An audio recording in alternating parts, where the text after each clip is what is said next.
Kita sebagai brand lokal, kita nggak mau terperangkap di kayak lokal trap, buatan Indonesia. Ceilingnya bagi kami, bagi Mas Aldo dan Kevin pada waktu itu terlalu rendah.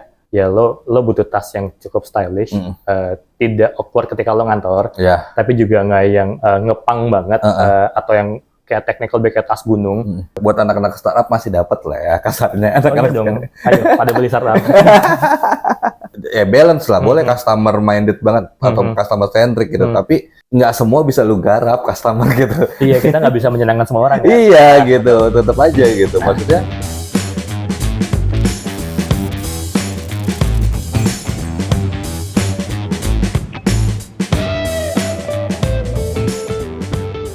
lumayan jauh. Lumayan ya, berarti dari pagi ke sini ya. Lumayan perjalanan. Oke, thank you banget loh buat waktunya. Sama-sama gitu. Sudah diundang.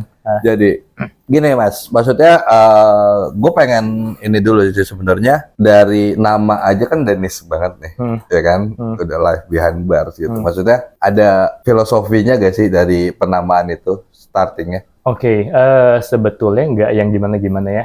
Mungkin kalau orang live behind bars, terus zaman dulu gitu kita logonya kayak tangan di handlebar sepeda yang mendekat drop bar, kayak di penjara nih, beneran di balik penjara kan. Cuman sebenarnya bars itu dari handlebar sepeda sebetulnya. Jadi karena kita dulu dimulai dari teman-teman kita pada suka sepedaan, terus kita suka sana kemari kita butuh tas penunjang bersepedaan, akhirnya kita mulailah untuk development gitu-gitu. Oke, berarti maksudnya gue simpulin ternyata live behind bar itu kayak kehidupan di handlebar sepeda. Maksudnya at least kehidupan lu di belakang handlebar. Di balik kokpit sepeda ya. Betul. Make sense kalau gitu. Jadi soalnya apa yang produk-produk lu yang apa ya bisa dibilang yang mensupport gear-gear dari anak-anak sepeda itu ya, buat lebih nyaman, buat lebih fit gitu. Memang itu tujuan utamanya karena mungkin kalau balik ke awal-awal kita development dari Tumblr, karena kita suka sepedaan zaman fiksi awal-awal. Oh, starting malah Tumblr ya? Tumblr 2009-2010. 2009-2010. Jadi itu dari account account pribadi kali ya, kayak live behind bars kita bikin account, terus ya anak-anak kita highlight sepedaan segala macam, sampai pada commute yang naik sepeda butuh tas yang penunjang buat sepedaan, kayak tadi lo bilang, kita butuh ergonomis, kita butuh tahan cuaca. Setidaknya Jakarta kan hujan dan panas, setidaknya 2 cuaca itu. Akhirnya kita mulai development 2013 baru mulai jualan. Berarti jauh juga 2009-2010 berarti fix gear awal tuh kan? Awal banget. Gitu. Jadi yang benar-benar happen banget kan pas gitu. Booming awal-awal kan rame tuh semua itu, kayak hampir semua orang sepedaan fiksi kayaknya. Gitu. Jadi itu kita mulai dari situ. Tumblr kita terus highlight. lanjut ke development 2012 lah kurang lebih. 2012 baru tuh ke tools yang lain apparel. Itu malah apparel pertama. Jadi 2012 itu ada event fiksi gede banget di Jakarta. Waktu itu Fix Fest namanya. Banyak banget, kalau orang sekarang bilang influencer kali ya. Zaman dulu banyak banget rider dari US datang ke sini ngobrol, kita punya koneksi. 2012 setelahnya 2013 kita mulai develop jersey, kita minta mereka review, kita develop tas, review ke mereka, dapat penerimaan positif. Akhirnya kita berani mulai tawarin ke teman-teman dekat dulu, dari pre-order sampai akhirnya kita jualan di website. Berarti startingnya dari community berarti ya? Community base. Kita sangat berterima kasih sama komunitas sepeda kita di awal-awal nih, yang sampai sekarang juga masih ikut ngekawal kita sampai sejauh ini. On fokusnya untuk bener-bener lah kita fokus nih untuk gedein LBB nih gitu. Itu di tahun berapa? Mungkin sebenarnya kalau fokus mau membesarkan LBB dari awal, kita cukup punya mimpi yang besar kali ya. Kita sebagai brand lokal, kita nggak mau terperangkap di kayak lokal trap, buatan Indonesia. Ceilingnya bagi kami, bagi Mas Aldo dan Kevin pada waktu itu terlalu rendah. Dari awal kita memang aimnya untuk menjadi global brand. Jadi ceilingnya bisa sangat tinggi, jadi quality-nya, mungkin harganya tidak harus terpaku dengan harga yang murah di pasar lokal. Jadi dari awal kita memang kita pengen ini menjadi global brand yang besar, relatif besar ya, pada saat yang nanti. Berarti emang udah bisa dibilang lu udah nggak peduli harga gitu, maksudnya marketnya lu ambil langsung ke global emang ya tujuannya. Mungkin kalau nggak peduli harga mungkin tidak sepenuhnya betul juga. Lebih kepada kayak kalau kita harga lokal aja kan mungkin mentoknya tas misalkan 1 juta tuh udah mahal nih di lokal. Sedangkan kalau kita look up ke brand-brand luar negeri itu kita lebih 1 juta itu buat orang Amerika cuman paling kalau kurs sekarang $70 misalkan gitu. Nggak terlalu mahal ya. Plus ongkos kirim yang kita bikin strateginya, kita subsidi segala macam, ternyata masih cukup affordable untuk orang Amerika atau orang Eropa. Akhirnya ya sudah harga jadi lebih fleksibel lah kita. Berarti maksudnya kan ya kadang kan kalau misal lokal brand kan maksudnya emang karena dia fokus di lokal dulu, karena untuk bersaing harga dengan brand lain kan apa ya bisa dibilang secara quality produknya kan agak diturunin. Berarti di situ lu justru malah memperkuat quality-nya kan? Ya, kita cukup pol-polan dalam hal quality karena tadi kita bilang kita butuh yang ergonomis, kita butuh yang bisa dipakai harian di segala cuaca. Setidaknya tadi gue bilang panas dan hujan. Bahkan kalau kita lempar ke Amerika, kita butuh yang tahan salju juga. Walaupun mungkin tidak ada yang commuting pas lagi turun salju ya. Cuman setidaknya tas kita cukup safe untuk berbagai cuaca. Untuk mencapai kualitas yang seperti itu, kita perlu material dan parts yang high quality juga kali ya, yang mungkin bisa gue bilang kita belum bisa dapetin di Indonesia. Jadi berarti kita dari awal import material. Berarti emang supply chain-nya bukan dari sini ya? Kalau material dan parts mungkin 90% kita import. Ada beberapa parts yang kita develop di sini. Production tapi di sini? Di sini kita production.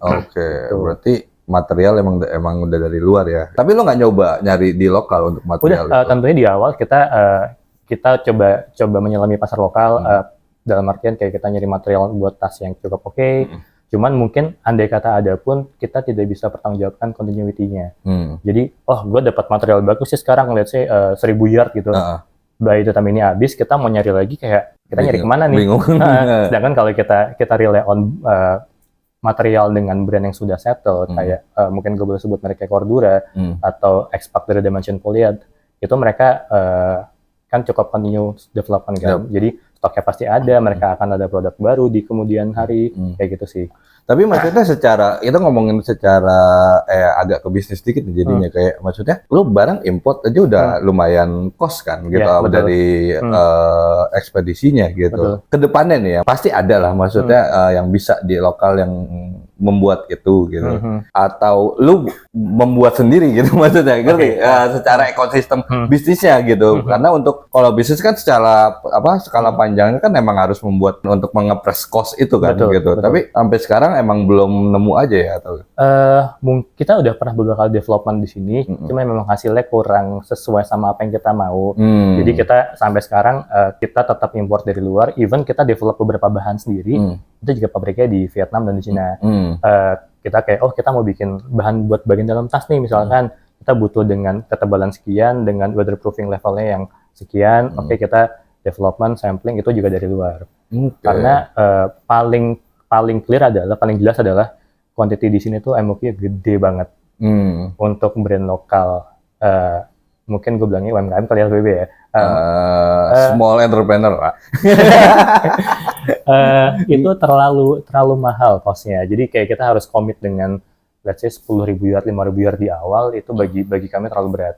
Jadi sedangkan kalau kita keluar, kebetulan kita dibantu oleh, kita punya manufacturer partner yang kita kerjasama dari day one LBB develop. Mereka support, Mas, kita bantuin kalau Mas mau beli bahan dari Amerika, dari mana, mereka juga bisa bantu. Jadi itu jadi privilege kami sampai sekarang bisa sampai sejauh ini. Berarti maksudnya quality product itu menentukan market kan sebenarnya gitu. Dan lu masuk dari community juga sebenarnya, yang sebenarnya ya niche juga gitu. Jadi dan secara quality product dari lu dan maksudnya founder emang nggak mau menurunkan dari quality gitu. Jadi nggak mungkin ya gue nggak tahu ya, nggak terlalu memikirkan quantity, yang penting tetap quality. Ya tetap lah, kalau bisnis tetap mau cuan gitu kan. Tapi at least nggak terlalu yang market lu ya mungkin nanti mungkin akan nge-stretch gitu di mungkin kategori lain atau gimana gitu. Tapi untuk quality produk itu udah pakem banget ya QC-nya. Mungkin kalau gue boleh sedikit mundur, justru kalau kita menargetkan anak-anak sepeda misalkan, mereka lebih demanding terhadap quality. Yang tadi gue mention, mereka sepedaan di hujan juga gitu. Jadi mereka pengen oh tas gue harus anti air nih, tas gue harus ergonomis. Jadi tentunya itu sesuatu yang harus kita capai juga. Lalu berikutnya misalkan kita target ke global market nih, mereka lebih paham barang, mereka lebih paham kualitas. Tentunya mereka juga punya kayak standar. Oh, gue kalau punya tas misalnya kayak gini-gini, itu yang kita pengen kejar ke sana. Even kayak mungkin ada barrier ketika market dari US. Oh, gue mau beli brand apa nih dari Indonesia, brand kecil, mungkin reviewnya masih sangat sedikit, belum ada reviewer di YouTube gitu misalkan. Tapi mereka tetap willing buat beli dari kami. Ya mungkin mereka ngeliat, oh kita ngasih spek yang sangat lengkap nih, bahannya apa, tasnya bisa apa aja, fiturnya apa aja. Even kita dari awal ngasih limited lifetime warranty. Jadi kalau ada manufacture defect, itu bisa dikembalikan ke kami untuk kita repair. Even kalau pada suatu hari nanti tasnya dipakai itu ada mungkin jahitannya yang rusak atau bahannya ada yang sobek karena jatuh di jalan, kalau itu bisa kita repair, akan kita repair.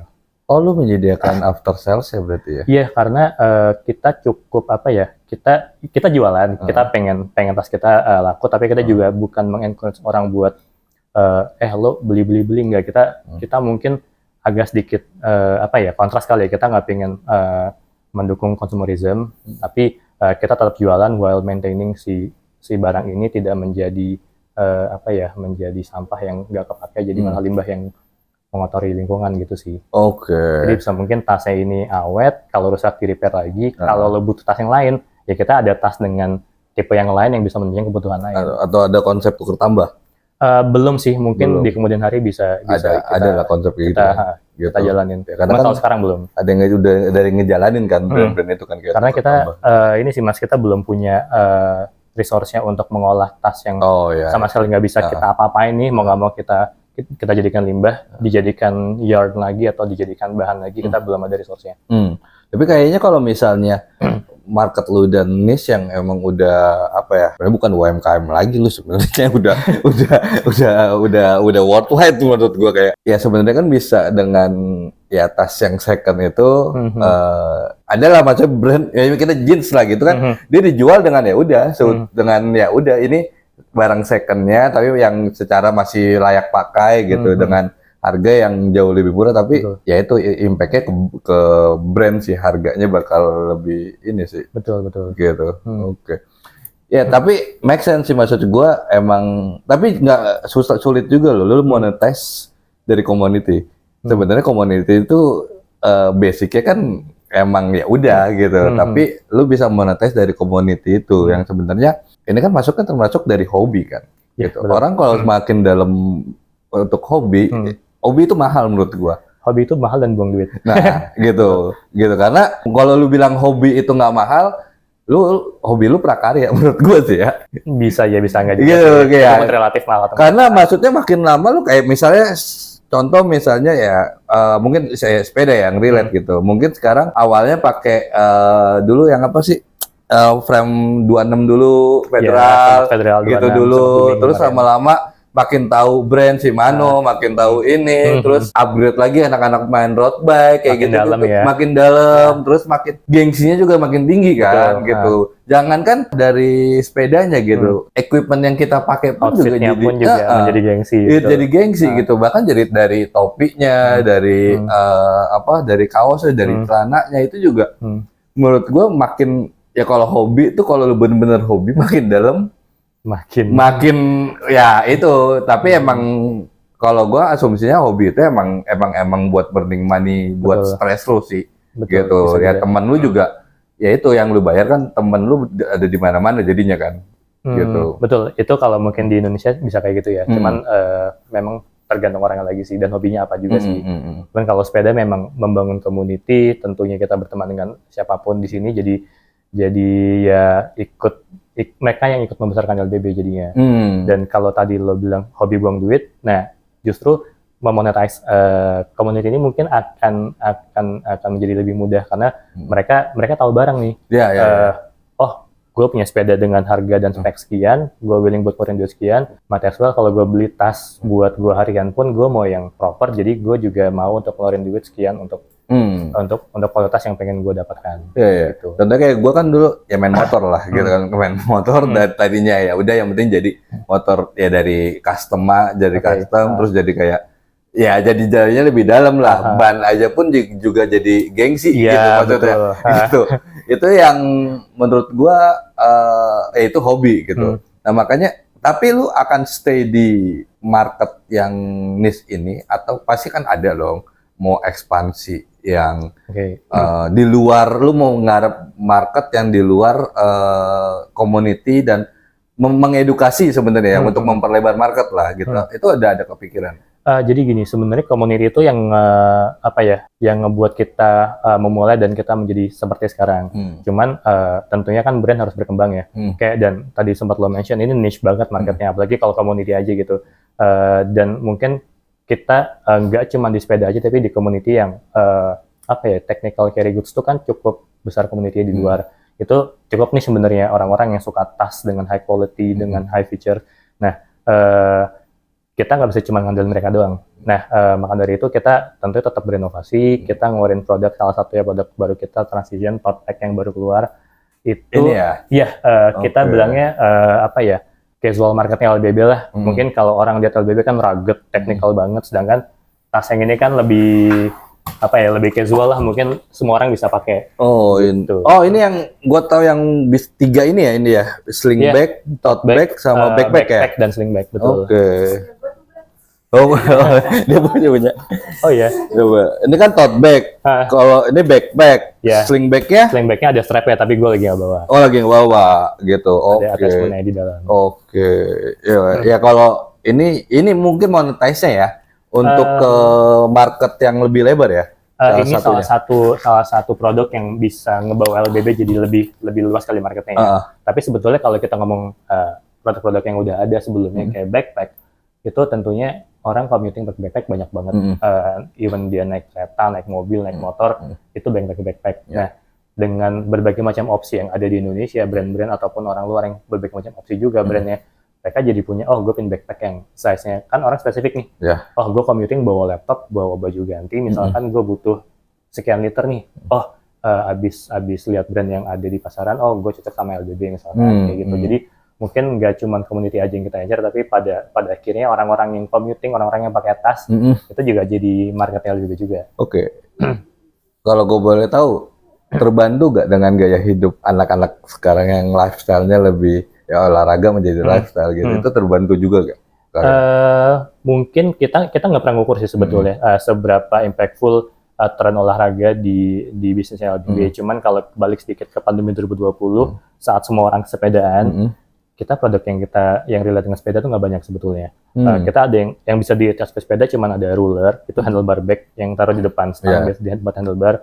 Terus ada kayak tempat buat tool sepeda, taruh di saddle. Kita cuma punya itu.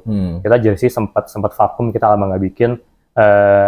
Ternyata orang dari beli handlebar bag, jadi ternyata LBB itu bikin tas juga ya, bikin backpack ya. Akhirnya baru dia beli convert ke barang-barang yang lainnya.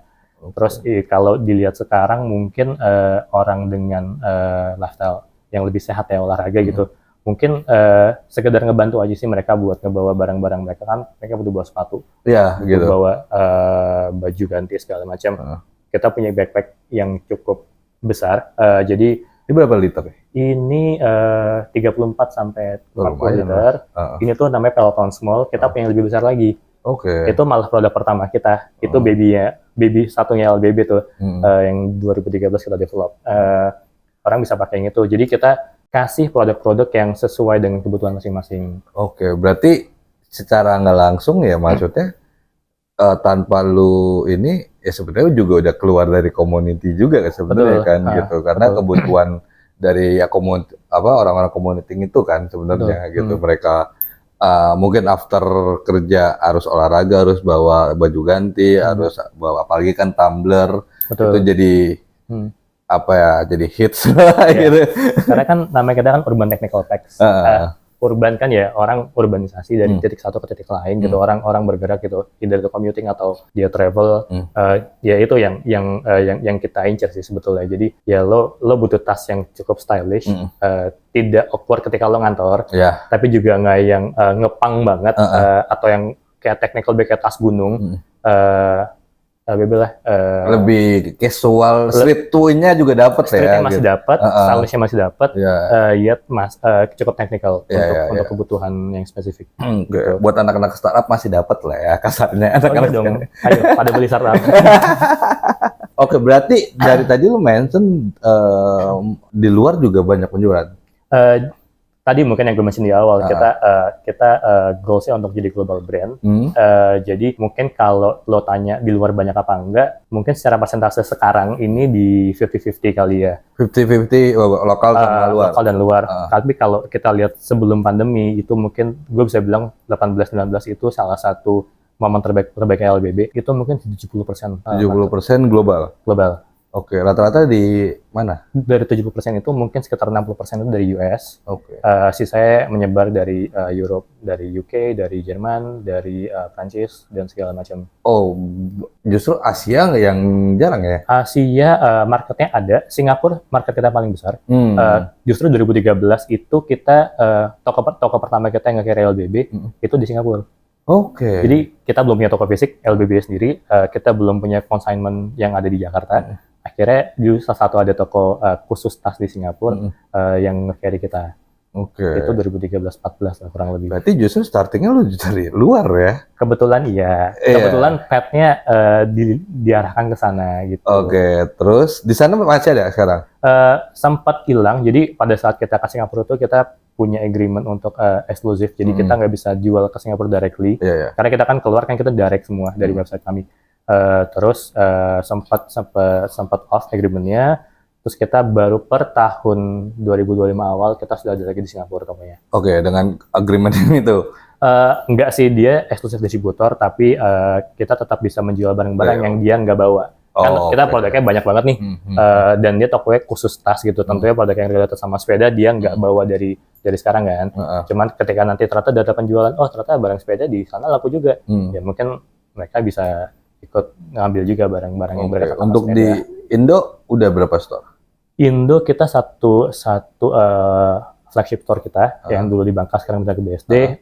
Kita sempat di Good Step, gue lupa exactly tahun berapa, kalau nggak salah 2017-18.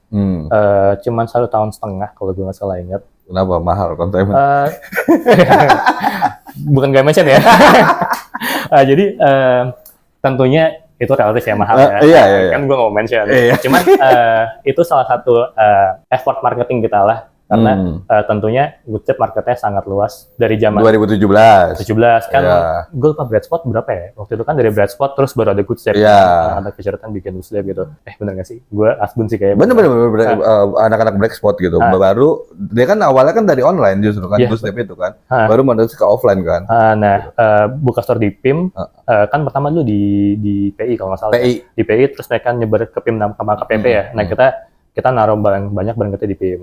Nah itu lumayan menguntungkan buat LBB pada waktu itu, karena lo bayangin deh, masuk ke toko, isi ada JanSport, ada Herschel harga 1, sekian, JanSport juga mungkin gue lupa pada waktu itu berapa. Total di LBB ini brand lokal, harganya sama-sama kayak JanSport di bawah Herschel.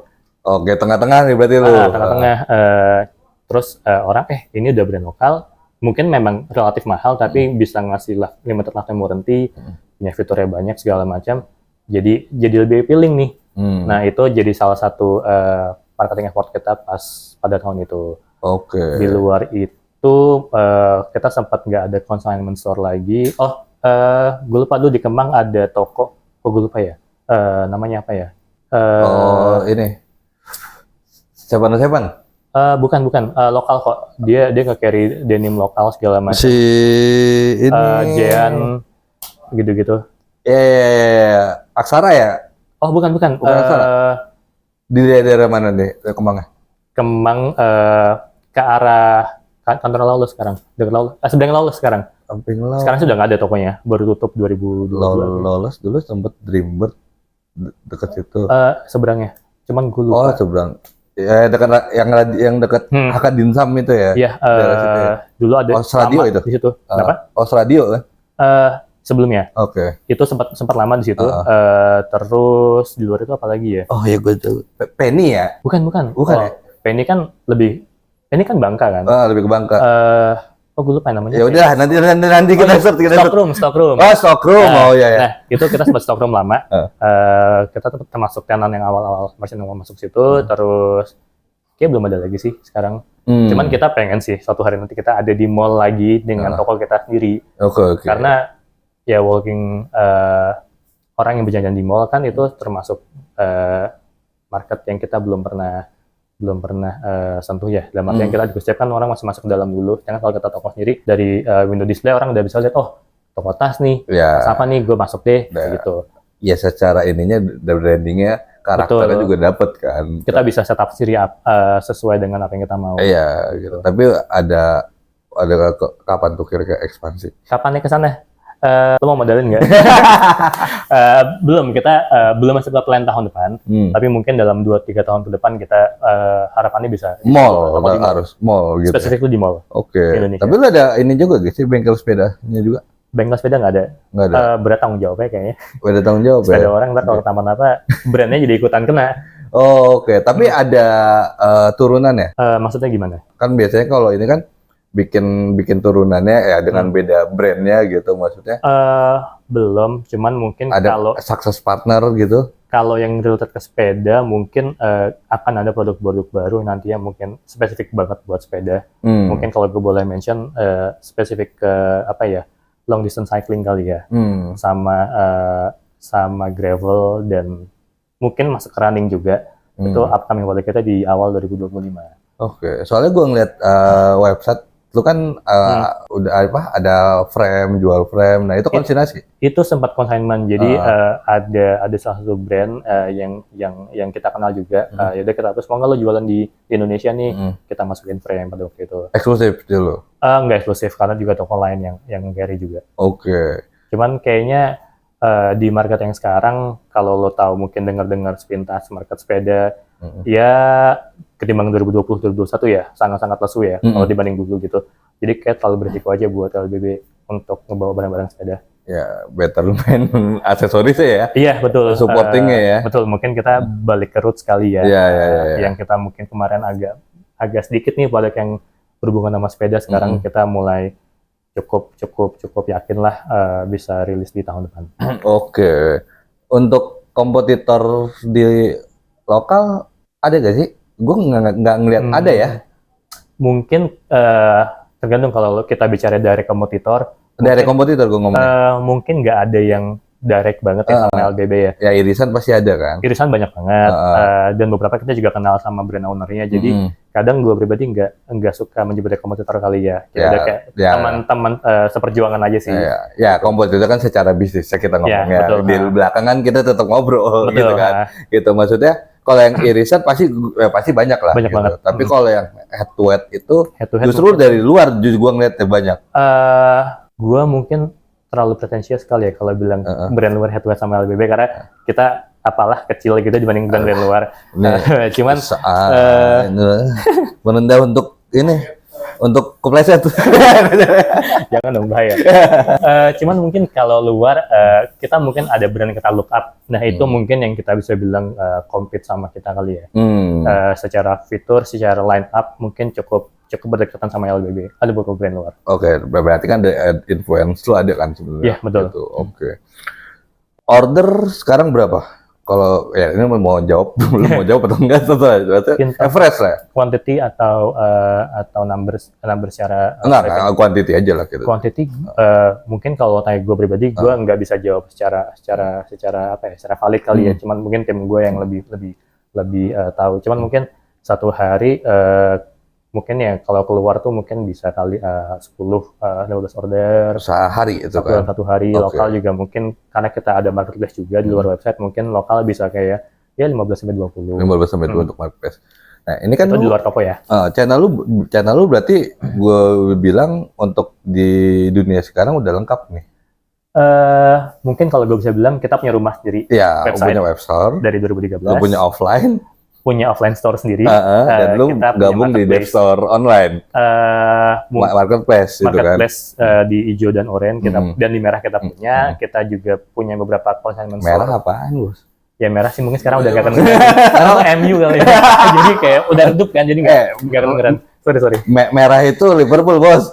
Liverpool naik dong. Ya iya. sorry. Cukup lengkap.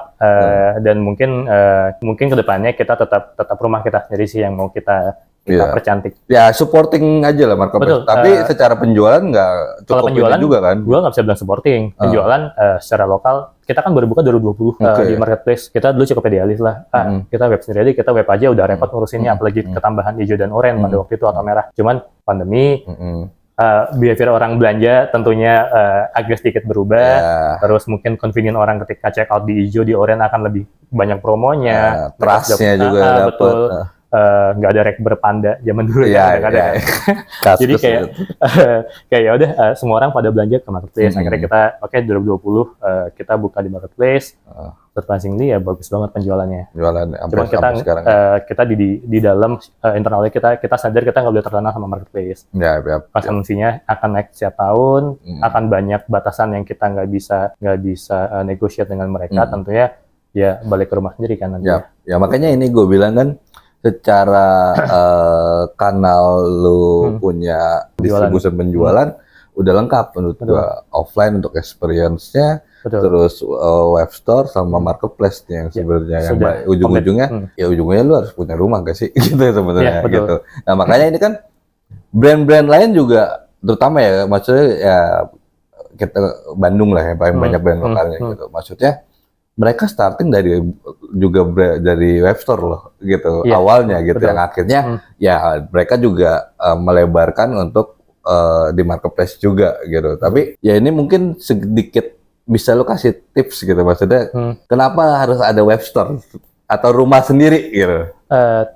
Mungkin yang tadi gue mention kali ya, kita nggak akan pernah tahu ke depannya seberapa besar power si marketplace. Semakin kita lama bergantung sama mereka, kita semakin nggak bisa ngapa-ngapain.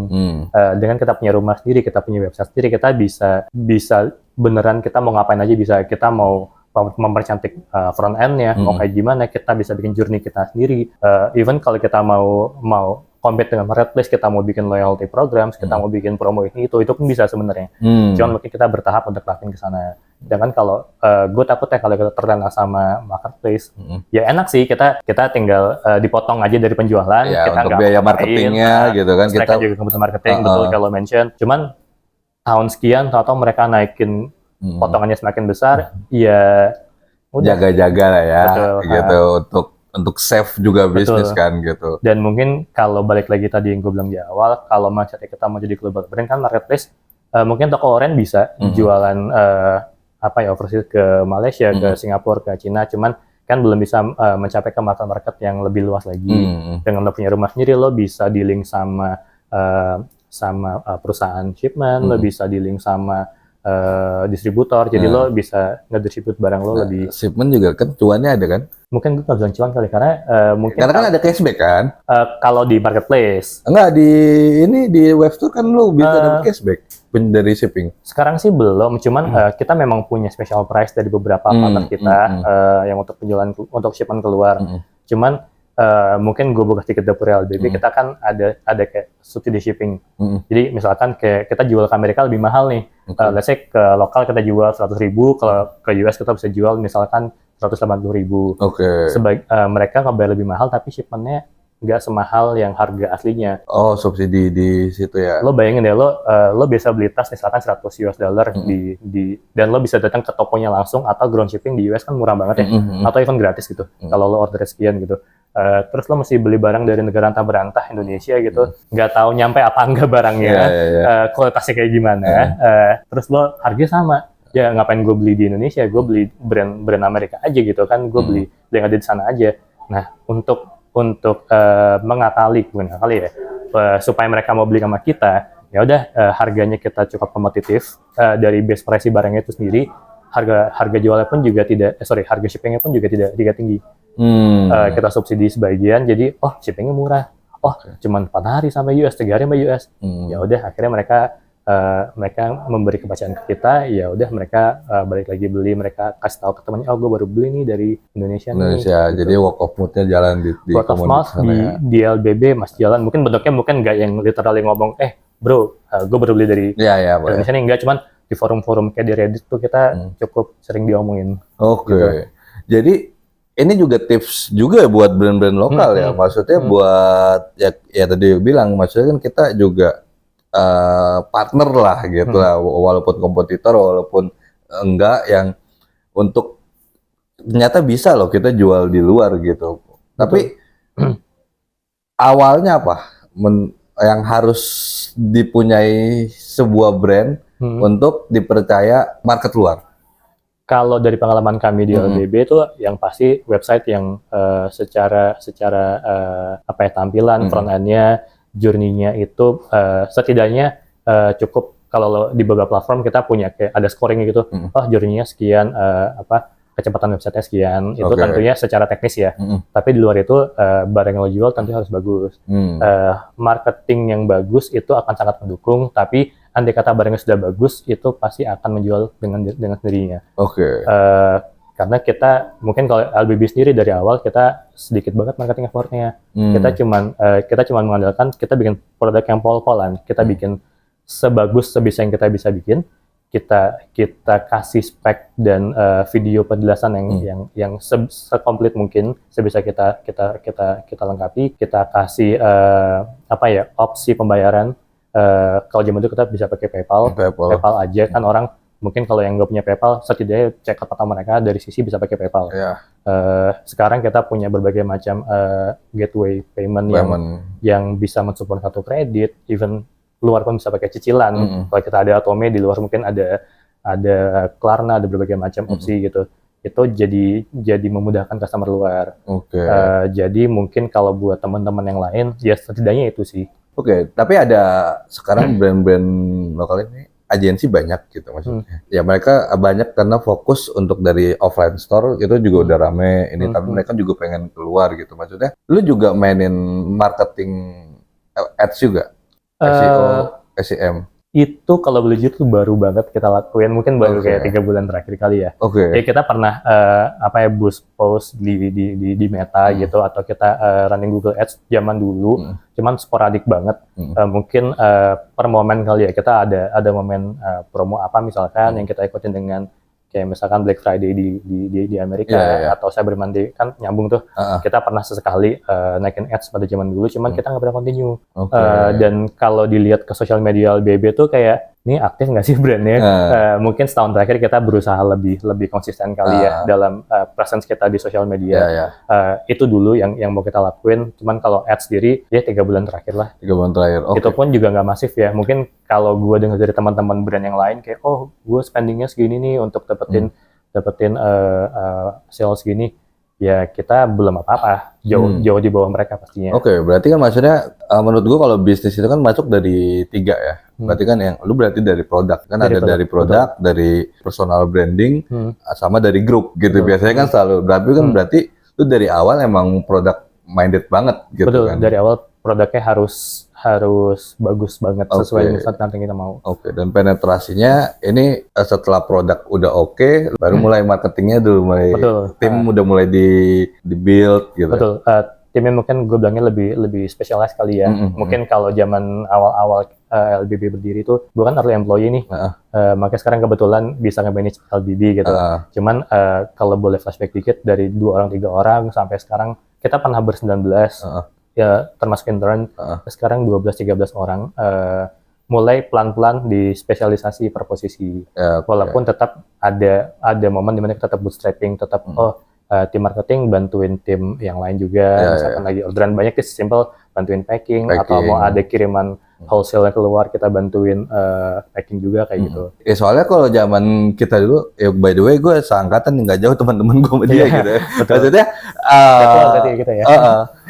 Off cam kita ngobrol ternyata banyak irisan mutual friend gitu. Gitu. Jadi maksudnya bisa, gue nanya apa ya, gue lupa dah tuh jadi. Tadi dari sampai mana sih tadi? Sampai tim, kalau dari gue tim spesialisasi.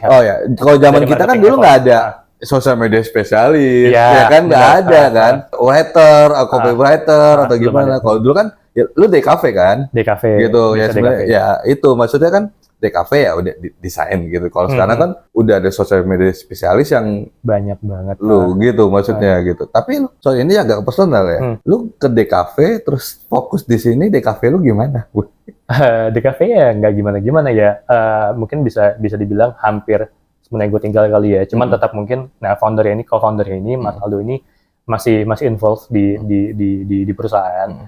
Beliau sekarang jadi creative director. Jadi ya cara teknis kami berdua tetap hand in hand lah untuk mengelola, untuk manage LBB. Jadi pada saat beliau lagi overload di kreatif butuh input ya ikut ngebantu juga.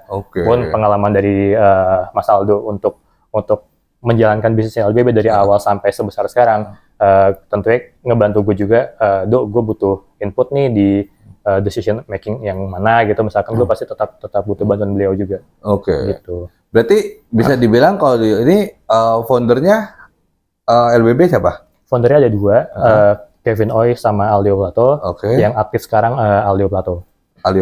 Terus lu as pro hiring? Gua tuh early employee. Gua employee nomor, kayak kalau nggak salah nomor 3.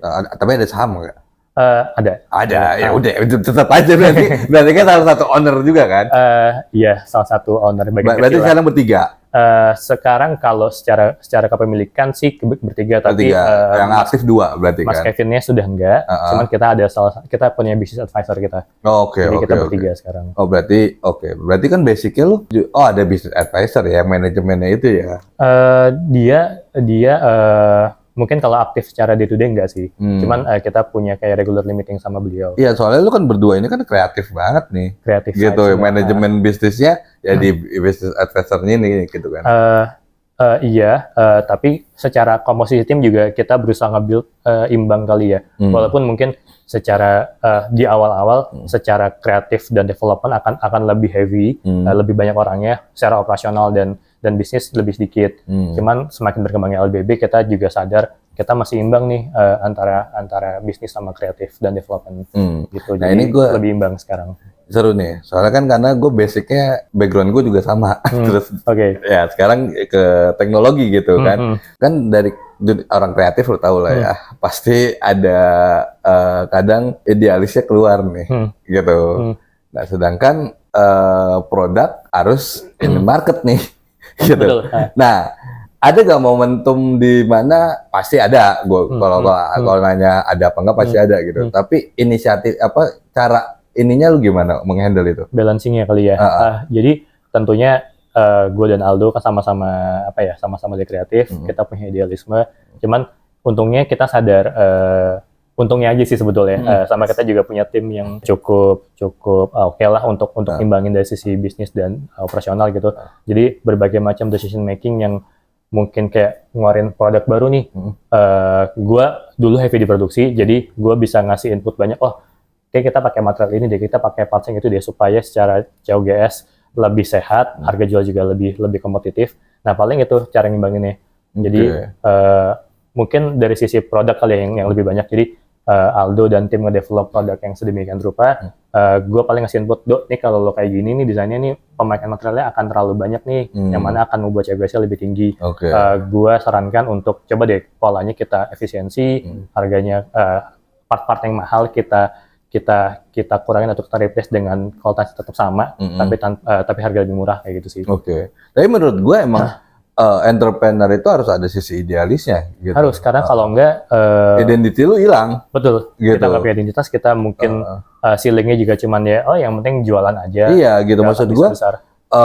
Apalagi brand ya, maksud gue ownernya itu harus punya idealis, karena maksudnya ya itu yang membuat roh dari brand lu. Betul. Gitu, identitinya. Jadi kayak ya balance lah, boleh customer minded banget atau customer centric gitu, tapi nggak semua bisa lu garap customer gitu. Iya, kita nggak bisa menyenangkan semua orang. Iya gitu, tetap aja gitu. Maksudnya ya biar juga ya sometimes kan kita sebagai pelaku usahanya juga idealis kita juga harus diberi makan lah gitu. Betul. Biar nggak ya namanya juga bisnis kan naik turun, grafiknya burnout juga pasti ada. Betul. Gitu. Ya, kita agak narik ke ini bro. Lu Pak join Jubileo tahun kapan? 2000, gue lupa tahun berapa pastinya, tapi 2021 atau 2020 akhir. 2021, berarti udah hampir 4 tahun ya? Ya, pokoknya sejak kita join marketplace, kita langsung pakai sistem lu ya? Nggak langsung, tapi kita menyadari kebutuhan itu, kita butuh omnichannel system, jadi kayak oke, kita cari pada waktu itu, dan ketemu Jubileo. Oke, ketemu Jubileo, sampai sekarang, so far aman? So far aman, dengan berbagai macam inovasi Jubileo, itu cukup membantu kita. Ya sih, lu kalau dari 20 merasakan perkembangannya sih pasti. Betul, rasain dari dulu tektokan sama siapa, sekarang mungkin lebih struktural kali ya, untuk kita bisa sampai ke engineer, cuman setidaknya semua prosesnya sudah kita laluin dan kita appreciate banget. Ya, dari segi feature dan inovasi. Ya, dari ke V2-nya kan sekarang UI-nya, V2, betul. UI lebih gampang, terus lebih bisa terstruktur kali kerja antara tim packing sama tim CS dan order segala macam. Ya, kalau dari 2020 sih merasakan alhamdulillahnya ya gitu. Tapi banyak juga kompetitor Jubileo yang masuk. Banyak yang nawarin, cuman mungkin kita sudah cukup nyaman dan kita percaya sama Jubileo akan terus bertumbuh. Jadi thank you so much. Karena tech company biasanya kan, jadi harusnya akan terus berkembang. Jadi sering berkembangnya LBB juga, gue rasa Jubileo pasti akan ikut. Oke. POS pakai Jubileo juga sih? POS kita enggak, kita pakai POS dari website kita. Cuman mungkin kalau kedepannya ada yang bisa kita ada workaround-nya, mungkin bisa aja kita pakai Jubileo. Ya, soalnya ya gue kisi-kisi aja nih. Web store gue juga bakal revamp juga. Awal tahun mungkin akan Februari lah kita launching V2 kita. Oke. Mungkin 11-12 sama yang lu pakai sekarang. Dan relate ada POS-nya juga gue. Oke, jadi bisa sinkron semuanya ya. Ya, sinkron semuanya. Jadi mungkin bisa lebih membantu gitu. Dan nggak ada persentasenya loh. Kalau sekarang kan ada persentasenya. Itu menarik banget. Kalau kita bisa obrolin lagi nanti di lain. Udah based on order aja gue nanti. Oke. Gitu. Kalau sekarang ada persentasenya kan? Oh, betul, lumayan. Lumayan. Gitu. Dolar lagi kan. Oke, dolar naik nih, kita deg-degan tapi seneng juga. Gitu. Soalnya banyak juga yang ya gue nyadarin, maksudnya web store ini selain marketplace juga maksudnya jangan ditinggal juga ya gitu. Maksudnya itu juga kuat juga marketplace ya. Web store juga penting ya, offline store ini juga penting. Sekarang apalagi kan lu pop-up market ikut juga gitu. Kalau pop-up market yang kalau event-event tertentu aja ya. Kita yang cukup reguler tuh paling event dari Biru tuh Wall of Fates. Kita cukup reguler. Ikut mereka, di luar itu kita jarang sih kayaknya. Kita Bright Spot belum pernah ikutan, cuman mungkin tahun depan kita ikutan. Jadi ditunggu aja. Bright Spot next. Kapan sih dia? Aduh, sekarang sering banget gue sampai iya sih, sekarang bener lagi. Anak-anak yang ngikutin, pokoknya Mas mau ada event, ada proposal masuk, ayo coba kita akses dulu, kita mampu apa enggak buat ikutan. Support lah ya, gitu. Oke, ya gue tunggu pakai POS Jubileo-nya. Oke, semoga teman-teman kita bisa lebih sinkron semuanya. Iya, karena maksudnya jujur gue based on order semua, karena Jubileo itu dibuat emang ekosistem. Ya gue bisa bilang lah, maksudnya kayak lu beli Microsoft aja. Ya, semuanya udah semuanya ada gitu. Ya nanti ya kita lebih explore lah gitu. Oke. Paling sih terakhir untuk nutup lah ya. Lu bisa beri saran nggak buat buat pelaku-pelaku usaha yang seperjuangan kita lah gitu, untuk terutama untuk lokal brand itu apa sih yang diperlukan, yang paling penting lah gitu. Oke, mungkin kalau saran baik lagi pengalaman LBB ya paling ya. Mungkin berarti lu udah 10 tahun lebih loh. Gue sempat cabut dulu. Enggak, LBB-nya. Oh, LBB-nya ya. Iya. LBB sebenarnya udah 10 tahun tuh tahun kemarin. Iya, 10 tahun lebih kan. Cuman kita belum ada acara apa 10 tahun ya. Lupa saking senengnya kita running bisnis, jadi lupa. Oke, mungkin kalau balik lagi tadi ke saran yang lo bilang, mungkin kita jangan berhenti untuk cepat puas kali ya. Kita masih punya ceiling yang sangat tinggi gitu. Kalau tadi gue sempat mention perihal jangan terjebak sama lokal trap yang kayak kita bangga nih pakai buatan lokal. Kadang itu jadi trap buat kita sendiri. Kita jadi cepat puas kan. Padahal kalau kita look up ke brand-brand yang ada di luar sana, di luar negeri tepatnya, kualitasnya jauh di atas kita. Jadi kita sebaiknya kita look up ke brand-brand yang lebih besar. Terus kedua, apa ya, mungkin selalu inovasi kali ya. Karena itu yang bikin LBB tetap ada, hidup dan berkembang sampai sekarang. Berarti maksudnya mindsetnya jangan apa ya? Ya kan sekarang kan mulai banyak yang menyuarakan yang lokal brand gitu. Maksudnya jangan itu kasarnya kayak apa ya? Ya ini pro kontra ya, gue ngeliat dari ini ya, bukan based on gue ya, gitu. Jadi kayak bagus, tapi ada tapinya. Iya gitu, jadi bangga brand lokal. Padahal yang dimana sebenarnya nggak sekedar itu loh, gitu. Maksudnya lu sebagai pelaku brand lokal itu justru look up-nya gue pengen keluar gitu, nggak apa ya, nggak tagline itu nggak dipakai untuk meyakinkan market kita untuk bangga pakai brand kita, brand lokal gitu. Itu sebenarnya yang point of view-nya aja sih yang sebenarnya yang harus di apa ya, mungkin lebih agak di stretch aja untuk small entrepreneur atau yang untuk mau keluar ininya lah gitu, keluar negeri untuk walaupun penjualan. Walaupun nggak salah juga kalau lo mau tetap menguasai pasar lokal dan bangga buatan lokal dan didistribusikan ke Indonesia, itu nggak salah juga. Cuman mungkin kalau lo pengen lebih luas marketnya, ya kita masih lebih luas juga perspektifnya. Gitu sih. Oke, kalau gitu, thank you, bro.